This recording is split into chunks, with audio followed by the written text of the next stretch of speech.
আপনারা কারা কারা একা একা যখন নামাজ পড়েন, নফল হোক, সুন্নত হোক বা ফরজ হোক, যখন নামাজ পড়েন প্রায় রাকাতে সূরা কুল হুয়াল্লাহ পড়েন কারা কারা? একটু হাত তোলেন তো। আচ্ছা, হাত নামান। খুশি হয়ে হাত তুলছেন, মনে করছেন প্রশংসা পাবেন। প্রশংসা না, বরং একটা বদনাম পাওয়ার ভয় আছে। এই টাইপের আমলগুলো আমরা পড়ি খুব তাড়াহুড়া করে। যেমন সুবহানাল্লাহ 33 বার, আলহামদুলিল্লাহ 33 বার, 5 ওয়াক্ত নামাজের পরে আল্লাহু আকবার আছে না নাই? এগুলো সাধারণত কিভাবে পড়ে মানুষ বলেন? আমরা তো সবাই এ রোগের রোগী। কিভাবে পড়ি আমরা বলেন? সুবহানাল্লাহ সুবহানাল্লাহ সুবহানাল্লাহ সুবহানাল্লাহ সুবহানাল্লাহ সুবহানাল্লাহ সুবহানাল্লাহ। আমি যদি এখন মেজো ভাইকে বলি, ভাই আল্লাহ আপনার ভালো রাখবে, ভালো আছেন ভাই, কি হয়েছেন, আমি যদি তাড়াহুড়া করে কথা বলবো, উনি বলবে লোকটার কি মাথা কোনো সমস্যা হলো কিনা। কারণ আমি একটা মানুষের সাথে যখন কথা বলবো, এমনকি ওনার প্রশংসা, সুবহানাল্লাহ মানে আল্লাহর পবিত্রতা বর্ণনা করা, এটা আলহামদুলিল্লাহ মানে আল্লাহর প্রশংসা করা। তো আপনি আল্লাহর প্রশংসা, আল্লাহর গুণকীর্তন করতে গিয়ে যদি বলেন যে উনি খুব ভালো মানুষ, উনি এটা করে, উনি সেটা করে, আমি তাড়াহুড়া করে বলবে যে কি ব্যাপার ভাই, আপনারা কেউ দৌড়ায় নাকি? তো আপনি সুবহানাল্লাহ আলহামদুলিল্লাহ যদি তাড়াহুড়া করে পড়েন, তো এই সুবহানাল্লাহ আলহামদুলিল্লাহ যে মর্যাদা আপনার পাওয়ার কথা, তাড়াহুড়ার কারণে সেই মর্যাদা পাবেন না। মহব্বতের সাথে পড়বেন, অর্থ বুঝে। সুবহানাল্লাহ সুবহানাল্লাহ সুবহানাল্লাহ আলহামদুলিল্লাহ আলহামদুলিল্লাহ।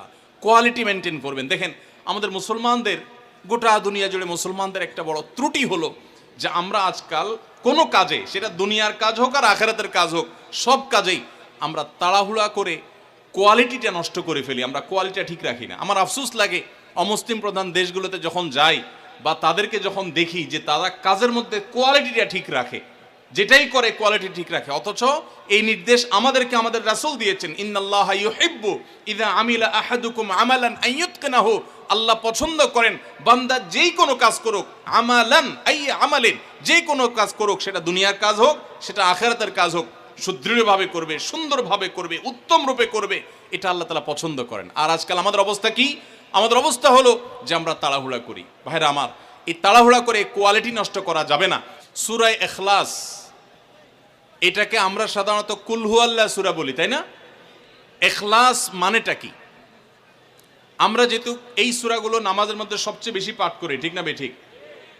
এই সূরাগুলো অর্থাৎ শেষের দিককার সূরাগুলো আমরা যেহেতু বেশি নামাজের মধ্যে পাঠ করি, এই সূরাগুলোর অর্থ যদি আমি জানি, ব্যাখ্যা যদি আমি জানি, তাহলে নামাজের মধ্যে মনোযোগ ধরে রাখা সহজ হবে। কারণ আপনি মুখে কি পড়তেছেন, আপনি নিজে অর্থ বুঝেন না, মন্ত্রের মতো পাঠ করতেছেন।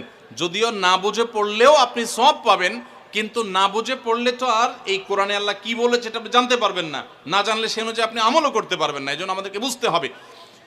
এই জন্য সূরা ইখলাস সম্পর্কে আমরা জানি। ইখলাস এই সূরার নাম হলো সূরাতুল ইখলাস বা ইখলাসের সূরা।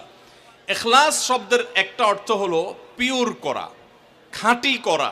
তার মানে আমাদের ইবাদতটা শুধু আল্লাহর জন্য হবে, খাঁটি হবে, এখানে কোনো ভেজাল অন্য কারোর জন্য সেটা হবে না।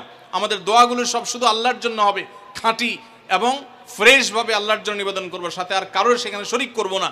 এই জন্য এই সূরার নাম ইখলাস। যে এই সূরার মধ্যে আল্লাহর ইবাদত, একত্ববাদ, তাওহীদ, এটাকে খাঁটি করবার নির্দেশ দেওয়া হয়েছে। আল্লাহর কোনো শরিক নাই, এই জন্য এটাকে সূরা ইখলাস বলা হয়েছে, খাঁটি করার সূরা, ঈমানকে বিশুদ্ধ করা, তাওহীদকে ঠিক করার সূরা। কুল হুয়াল্লাহু আহাদ।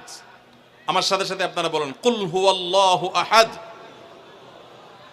আল্লাহুস সামাদ, লাম ইয়ালিদ ওয়া লাম ইউলাদ ওয়া লাম ইয়াকুল লাহু কুফুয়ান আহাদ। কুল হুয়াল্লাহু আহাদের অর্থ হলো বলুন। কুল মানে বলুন। এই কুলটা বড় কাফের কুল। আমরা অনেকে কয় রস্যকার কুল ও কুল, বড়ই লিখতে যে কুল লিখি আমরা ওইরকম বলি। এই কাফটা ভেতর থেকে আসবে। কুল কুল কুল বললে তার অর্থ হবে বলো। আর যদি ছোট কাফের কুল অর্থাৎ বাংলা করস্যকার কুল ও কুল লিখি যে আমরা ওরকম কুল যদি বলেন, আরবিতে তার অর্থ হলো খাও। একটা হলো বলো, আরেকটা হলো খাও। অর্থের মধ্যে বেশ কম আছে না নাই? অনেক বেশ কম। কোথায় খাওয়া আর কোথায় বলা। এই জন্য এই কফটাকে একটু শুদ্ধ করার চেষ্টা করতে হবে। কুল ভিতর থেকে, কুল কুল হুয়াল্লাহু আহাদ। এর অর্থ কি? কুল মানে বলুন। আল্লাহ তাআলা তার রাসূলকে বলছেন, হে রাসূল, আপনার ভেতরে যে বিশ্বাস আছে তাওহীদের প্রতি, সেই বিশ্বাসকে প্রকাশ করে বলুন, হুয়াল্লাহু, হুয়া মানে তিনি, আল্লাহ মানে তো আল্লাহ। বলুন যে তিনি আল্লাহ, আহাদ মানে একক, অদ্বিতীয়, তার কোনো শরিক নাই, তার কোনো অংশীদার নাই, তিনি একক। বংশ পরিচয়ে তার থাকার প্রশ্নই ওঠে না। যিনি একক, যিনি অদ্বিতীয়, যার কোনো শরিক নাই এবং যার কোনো পার্টনার নাই, যার কোনো ফ্যামিলির সদস্য নাই, যিনি একক, তার বংশ পরিচয় জানতে চাওয়া এটা মূর্খতা এবং অজ্ঞানতা।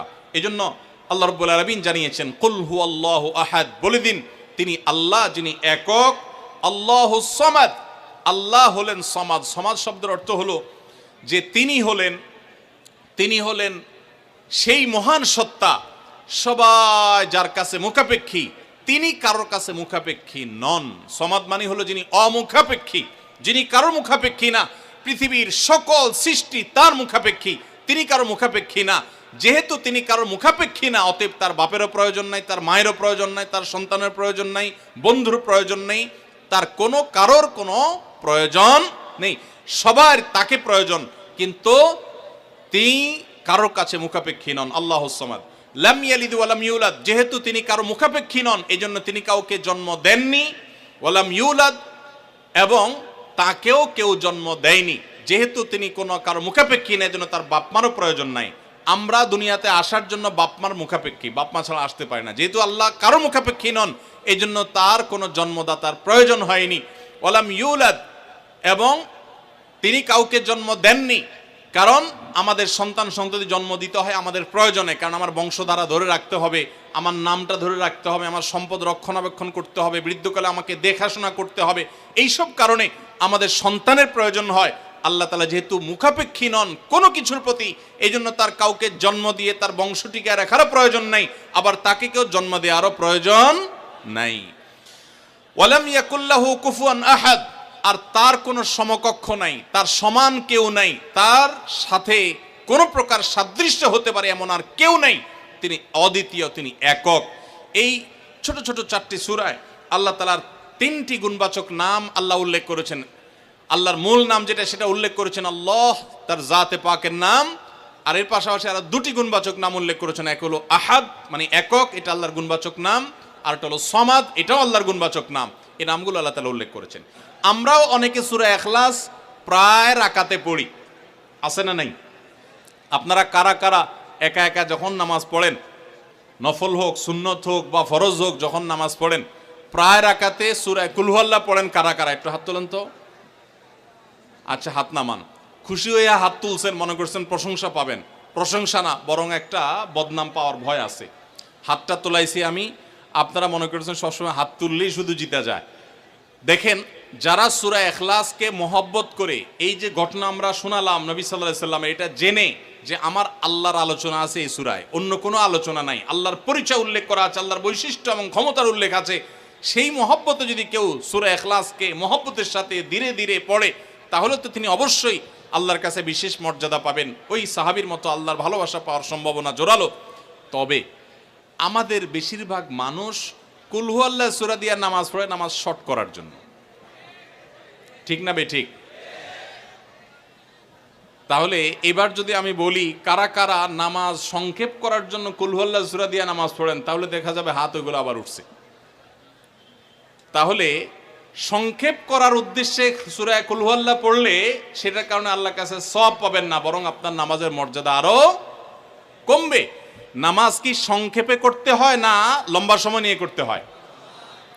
আমরা খাওয়াটা খুব ধীরে সুস্থে খাই, ঘুমটা খুব ঠান্ডা মাথায় যাই, কাজকাম খুব ঠান্ডা মাথায় করি, শ্বশুরবাড়ি গেলে খুব আস্তে ধীরে যাই, সব কাজগুলো আমরা ধীরে সুস্থে করা পছন্দ করি। শুধু নামাজের বেলা আসলে, জিকির তসবির বেলা আসলে আমরা 4G 5G গতিতে, তুফান মেইলের গতিতে যত তাড়াতাড়ি সম্ভব করার চেষ্টা করি। সব জায়গায় গতি ভালো না, মোবাইলের নেট স্পিডের গতি ভালো বুঝলাম, কিন্তু তেলাওয়াত যে যত ধীরে ধীরে করবে, নামাজ যে যত আস্তে আস্তে পড়বে, আপনি মসজিদে লক্ষ্য রাখবেন, আপনার মসজিদে যেই লোকটার নামাজের সবচেয়ে বেশি সময় লাগায়, যেই লোকটার 2 রাকাত নামাজে সবচেয়ে বেশি সময় ব্যয় করে, আপনি নিশ্চিত ধরে নেবেন এই লোকটার নামাজি হিসাবে তত আল্লাহর কাছে প্রিয় এবং শ্রেষ্ঠ। অতএব সময় নিয়ে নামাজ পড়বো তো ইনশাআল্লাহ। আমাদের অনেকেরই তাড়াহুড়া করে নামাজ পড়ার স্বভাব আছে ভাইরা, ভালো না এটা। যাই হোক, তো সূরা ইখলাস আমরা এটাকে সংক্ষেপ করার জন্য পড়বো না, মহব্বত করার জন্য পড়বো আজ থেকে, ঠিক আছে তো ইনশাআল্লাহ।